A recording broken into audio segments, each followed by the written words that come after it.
Combat boxing এর ট্রেনারদের প্রশিক্ষণ দিতে দুদিনের জন্য ঢাকায় আসেন এশিয়ার সেরা বক্সার আরবিন্দ লালওয়ানি। বসুন্ধরা স্পোর্টস সিটির জুলকান ইনডোর অ্যারেনায় হয় এই প্রশিক্ষণ কর্মসূচি। একজন নারী সহ সর্বমোট ৮ বক্সার ট্রেনার অংশ নেন আরবিন্দ লালওয়ানির ক্লাসে। দ্বিতীয় শেষ দিনে ট্রেনিং শেষে প্রশিক্ষণ নেওয়া বক্সিং ট্রেনারদের হাতে সনদ তুলে দেওয়া হয়। এ সময় তার সঙ্গে ছিলেন বসুন্ধরা স্পোর্টস সিটির ইনচার্জ মেজর মোহাম্মদ মহসিনুল করিম সহ আরো অনেক কর্মকর্তা। Gold's Gym across 30+ countries with over 700+ locations worldwide. Train anywhere, belong everywhere.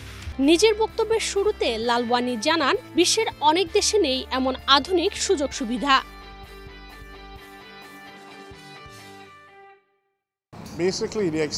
এটা তো খুবই ভালো, বিশ্বমানের।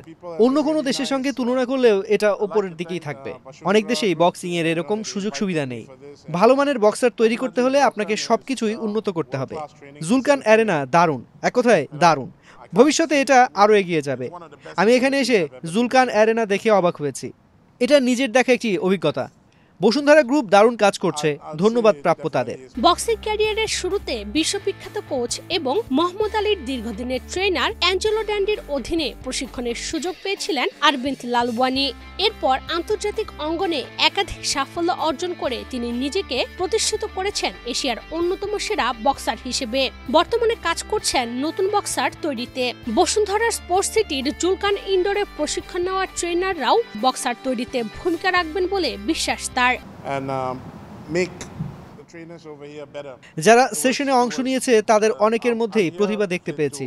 তাদের বেসিক ব্যাপারটা ভালো আছে, কিন্তু উন্নতির আরো জায়গা রয়েছে। তারা সকলে পরিশ্রমী। আমার বিশ্বাস এই পরিশ্রম ধরে রাখলে ওরা দেশের কমব্যাট স্পোর্টসের চালিকা শক্তি হতে পারবে। এজন্য আয়োজকরা ধন্যবাদ পেতে পারে। এ সময় বসুন্ধরা স্পোর্টস সিটির প্রশংসাও করেন তিনি। বলেন, এই কমপ্লেক্স শুধু বক্সিং নয়, দেশের সকল খেলাধুলার প্রাণকেন্দ্র হবে একদিন। আমি পুরো স্পোর্টস সিটি ঘুরে দেখেছি, কি নেই এখানে। প্রায় সব খেলার ব্যবস্থা রয়েছে, যাকে বলে এক ছাদের নিচে সব। আমি আশা করি একদিন এটি দেশের খেলার প্রাণকেন্দ্রবিন্দু হবে। প্রথমবারের মতো বাংলাদেশে আসলেও এটি আরবিন্দ লালওয়ানির শেষ আশা নয়। সুযোগ পেলে আরো বড় পরিসরে কাজ করতে চান বাংলাদেশে। দেশীয় কমব্যাট বক্সারদের তৈরি করতে চান বিশ্বমানের।